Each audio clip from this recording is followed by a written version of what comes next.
आलियार अपने बाप की सारी हकीकत जान चुका है। कन्फर्म करने के लिए वो अपने पापा के पास जाता है और उनसे कहता है क्या सब कुछ सच है।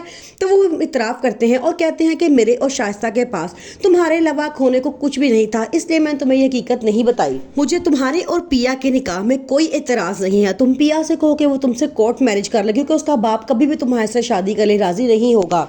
पिया ने सावल से कहा है कि मुझे और मेरे खानदान को तुम्हारी प्रोटेक्शन की जरूरत है, क्या तुम हमारा मुहाफिज बनोगे।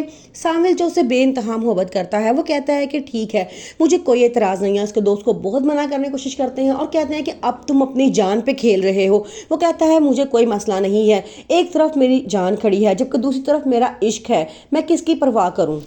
असलम अपनी बेटी के पास आता है और उसे बड़े प्यार से समझाता है। कहता है कि मूसा ने 2 पैगाम भेजे हैं, एक या तो तुम आलियार से कोर्ट मैरिज कर लो, या दूसरा तुम आलियार के दिल से इतनी बुरी तरह से निकल जाओ कि वो कभी तुम्हारे बारे में पलट के भी ना सोचे। असलम बहुत परेशान है, वो नहीं जानता कि अब पिया के दिमाग में क्या चल रहा है। वो उसे कहता है कि तुम क्या सोचती हो, मुझे कम से कम ये तो बताओ। लेकिन पिया कहती है कि नहीं, अब मैं अपनी हिफाजत खुद करूंगी। 20 साल पहले हुआ हुआ वादा, उसका कफारा अब अदा होगा। सावल अपने साथियों से कहता है कि अब हमें खुल के सामने आ जाना चाहिए, मैं उसका मुहाफिज बनने के लिए तैयार हूँ। पिया को यूनिवर्सिटी जाना होता है तो सावन उसे अपनी गाड़ी में बिठा कर लेकर जाता है।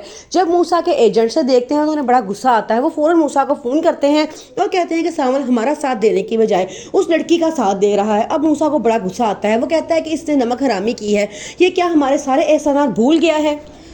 मूसा अब एक तीर से 2 शिकार करना चाहता है। वो कहता है कि अगर तो वो लड़की निकाह के लिए हाई कोर्ट में मेरे बेटे के साथ आ जाती है तो इसका मतलब ये है कि असलम की जिद टूट चुकी है, वो उसकी जिद को तोड़ के वहाँ पर आई है। और अगर वो वहाँ पे नहीं आती तो वो आलियार के दिल से हमेशा के लिए उतर जाएगी। और मैं चाहता हूँ कि ऐसा ही हो कि वो वहाँ पर ना पहुँचे और आलियार के दिल से वो हमेशा के लिए निकल जाए। आलियार बहुत परेशान है, उसे समझ नहीं आ रहा कि वो क्या करे। अपने बाप के बारे में सच्चाई जानने के बाद अब वो पूरी तरह से टूट चुका है।